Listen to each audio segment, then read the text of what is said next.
going on, everyone? It's DK with RPM Gaming, where we talk about retro PC and mobile gaming. And today we're going to be doing a teardown on the Retroid Pocket Mini and turning it into the V2. And we're going to do so with this kit from Retroid, which you can pick up on their website if you've previously ordered the Retroid Pocket Mini for just the cost of shipping plus $1. And when you do this teardown, once it's complete, you're going to have to flash it to Android 13. And doing so is going to wipe the internal storage on this, so you want to make sure you back everything up first.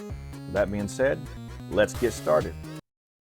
Out of the box, it's pretty simple. You're just going to have the Retroid Pocket Mini V2 shell with a new screen on it, and a Phillips head screwdriver and extra screws. The box that the new screen shell shipped in is actually the same box that the Retroid Pocket Mini V2 will ship in, which is now available on Amazon for $2.29 with free shipping. And you can see here the difference in the screens with these big bezels at the top of the original screen here. I'm trying to get it where you can get a good look at them without that glare. You can see on the new shell here, there's hardly any bezels at the top and the bottom here. This is going to look really good once we get it installed, and it is an AMOLED screen as well. It's actually the same screen that's in the Retroid Pocket Classic. The first thing we're going to want to do when getting started on this teardown is make sure that our micro SD card is removed out of the slot. And next up, we're going to remove these 4 screws right here, 2 on the bottom and 2 on the top. And this is just a 00 Phillips head screwdriver, which is what you'll use throughout this teardown. Next up, we want to take a pry tool and go right here in the SD card slot and pry it open just a little bit. And once we separate that first clip, we'll just work our way around the edge of the bottom of the device, separating the rest of the clips, and then it'll come right apart. Once we have that back shell off, if you want to reuse your volume up, down, and power buttons, they'll just pop right out of the old shell, just like that. Next up, we're going to remove our left and right triggers. We're just going to use a motion like this, kind of just swiping out to just pop them right off. Now, same thing for the right side, and they really come off pretty easy. Next up, we're going to remove 6 screws that hold in the speakers and the trigger module. Watch out for that little magnet, it's pretty strong. And that last screw is right underneath the L, not the other one that I'm pointing to for some reason. Once we have all of our screws out, now it's time to lift our trigger module out of the way. Be careful with the wires that are attached to the speaker though. Now that our module is out of the way, we're going to be detaching this connection here as well as the antenna connection here. Both connectors are fairly easy to take off. That first one I just pulled out with my fingers, and this next one I'm just going to use some tweezers to just pop it right off there. And there you go. And now we'll just lift out our speaker module. Now we're moving to the other side and repeating the same steps, taking out the 6 screws, the speaker, and the trigger module. Next, we're just going to lift out our speaker module and then undo the connection right here. And there's only one on this side. It's a little more difficult to get to, so I just kind of use the tweezers and just pry it up. And after that, we're going to lift out our right trigger module, but try not to drop it like I just did. And after that, we're going to take out our shoulder buttons on the left and right side. And you can see right here, they just kind of slide right out. Next up, we're going to remove both thumbsticks on the front of the device. And you can see they just kind of pop right off. Now around on the back of the device, we're going to take out this screw here, the one underneath it, and then the one right beside it there. And then we're also going to remove this ribbon cable right here. To remove the ribbon cable, you just want to push that little black tab back very lightly. After that, you can just lift up the whole joystick module and the ribbon cable will come out with it. And there we have it. And now we're going to move over to the opposite side and repeat those same steps. Now on this side, that ribbon cable is going to flip up instead of down. And after that, just remove your joystick module just like on the opposite side and the ribbon cable will come with it. Next up, we're going to be removing 2 screws, one in each of the thumbstick housings on both sides, along with 2 more ribbon cables, one for each shoulder button. And this thumbstick housing only has 1 screw in it because it's held in place also by a couple of little pegs that are on the board there. So once we've taken our screw out on both sides and removed our housing, we need to flip the little tab again on the ribbon cable and then pull it out. And then there's going to be 1 more ribbon cable on this side that I forgot about, right here. So we're just going to flip that tab, it's a little larger, and then we'll be able to pull out our PCB board. Now we'll be removing the rubber membrane that has our A, B, X, Y buttons on it. And this just kind of sets in place and is held there by those little pegs that are sticking up. Next, we'll remove the rest of that thumbstick housing. And this has a little felt cap in it, so you'll want to hold on to that. Next up, we're going to hop over to the other side, undo and remove the ribbon cable from the shoulder button. And there's one more connector on this side that you just kind of pry up and it'll pop right off.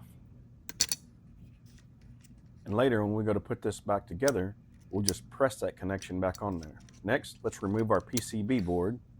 And after that, we'll remove our D-pad with a rubber membrane.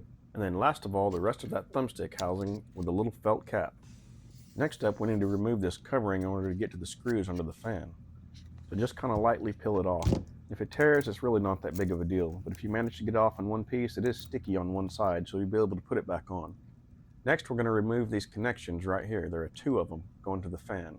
So before you get started, just make sure the wires are out of the way. And I'm just going to use these tweezers and kind of get underneath the edge of the connections and then just kind of pry them up gently from side to side until they work their way out. The first connection was just a little bit more difficult than the next. The next one comes out pretty easy. It's got more of a lip on the sides of it, so you can just get under there and then just pop it right up. Next up, we're going to be loosening these three screws here that hold the fan in place. And you'll want to keep these separate because they're a little bit different than the rest of the screws that we have so far. I think it's easiest to just leave them in the fan when you take it out, and that way you won't have to keep up with them. Next up, we're going to remove this little R sticker right here, and then 4 screws from the heatsink. And these are also different, so you'll want to keep these separate as well. Now we're going to remove the heatsink.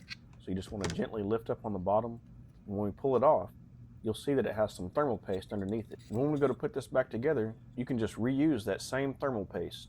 Next up, we're going to be removing this plastic battery cover here, as well as the battery connection. So you just want to kind of start peeling this plastic back, and there's 2 little rubber straps here. They're sticky on the bottom side. So you can peel those back or just peel them all the way off, and they'll go back on when we put it back together. You may have to use something to kind of get underneath that plastic that's stuck to the battery there. Then just peel that back.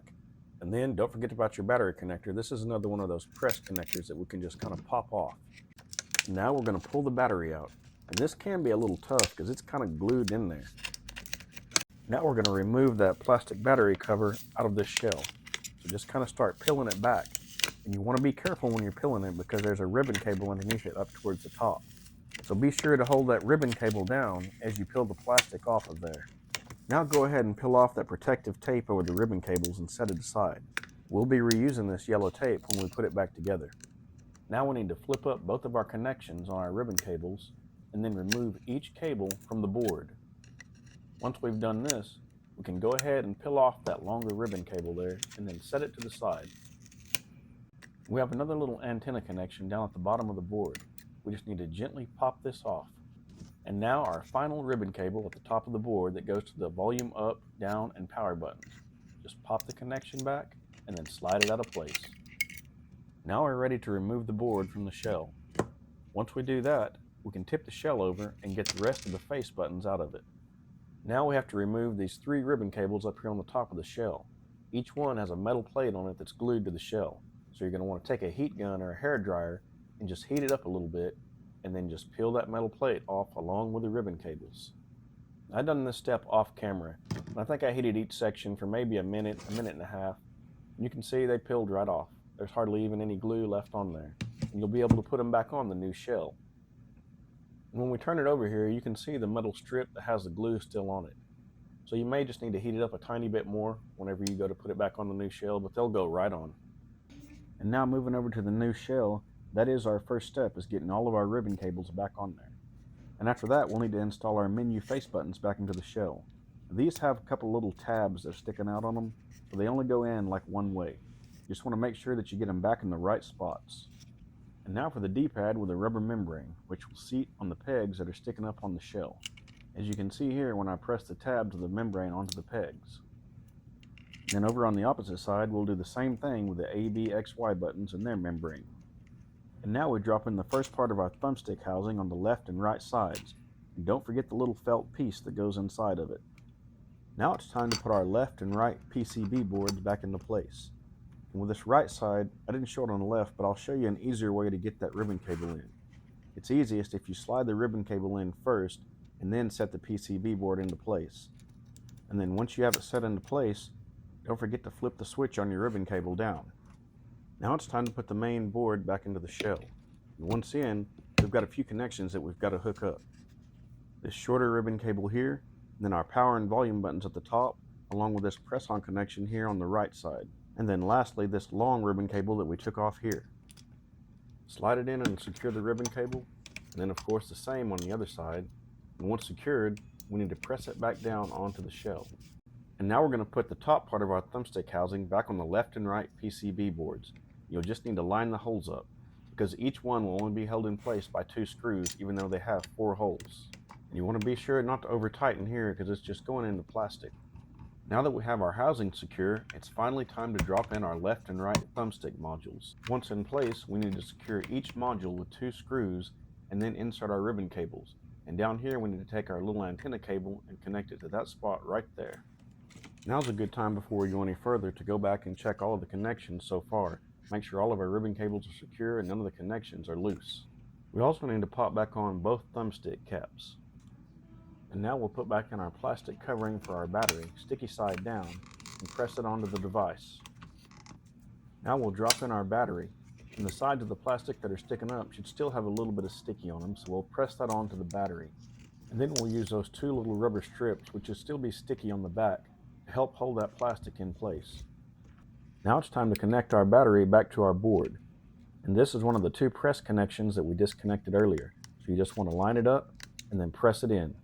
Now we need to get our yellow protective tape and put that back over our ribbon cables. Next up, we'll put our left and right shoulder buttons into place. And each one has a little L-shaped tab that you'll just slide underneath the part of the shell. We'll zoom in on this side so you can see it a little bit better.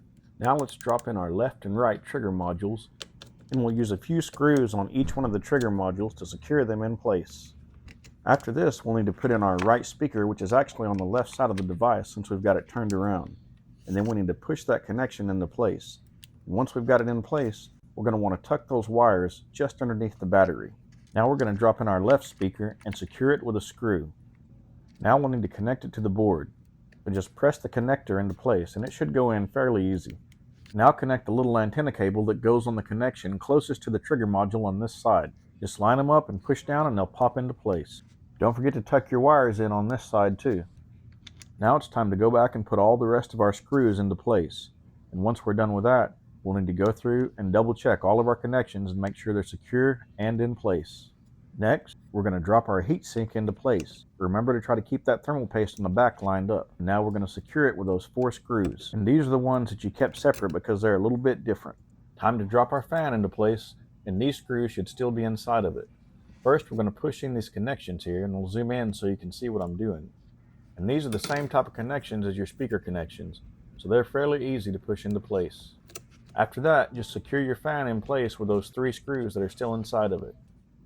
And now if you still have it, you'll put back on the thin plastic fan covering and then smooth it out. Next up, it's time to snap on our left and right triggers on the trigger modules. Just line up the holes and the pegs that are inside and then snap them into place. And they're good to go. If you're using your old volume up, down, and power buttons, we'll put those into the new shell now. And these will just go into place just like the rubber membranes on the face buttons and the D-pad. We are now ready to put the back onto the shell. So we're going to do just like when we took it apart. We're going to work our way around it and start snapping those clips into place. Oh yeah, snap, crackle, and pop, baby. Now we need to go through and check everything. Our volume up, down, power buttons, our joysticks, face buttons, shoulders, triggers. You want to make sure everything is moving freely with no hang-ups. And these are doing good. You also want to check and make sure that that micro SD card slot closes properly. Now we just need to put the 2 screws in the top and the bottom. Now your device may not turn on until you flash it with Android 13. And I'll leave a link in the description to Retro Gamecore's video on how to do it, which will have everything you need, including the Google Drive files for the installation. Okay, we've got it flashed and you can see here it says welcome to Retroid Pocket Mini V2. And as I mentioned at the beginning of this video, when you do this, it's going to wipe your internal storage. So you'll want to back up anything you have on there to Google or to a separate storage device before you get started. And I'm really liking the way that screen looks. It looks so much better to me without those giant bezels on the top and the bottom. But one thing I don't like is how smudgy and fingerprinty this shell is. So I think I'm going to take this back off and put back on my original shell. I think that's going to look a lot better. All right, everybody, we're done with our rebuild. We got that new screen on there looking awesome without those big bezels at the top and the bottom. I opted to keep that Famicom red shell on the back there. I think that looks good, a little black, a little red on there. Let me know what you guys think about it. Thank you guys for watching. Don't forget to hit that like and subscribe button. Check out our other videos, and we'll see you next time on RPM Gaming.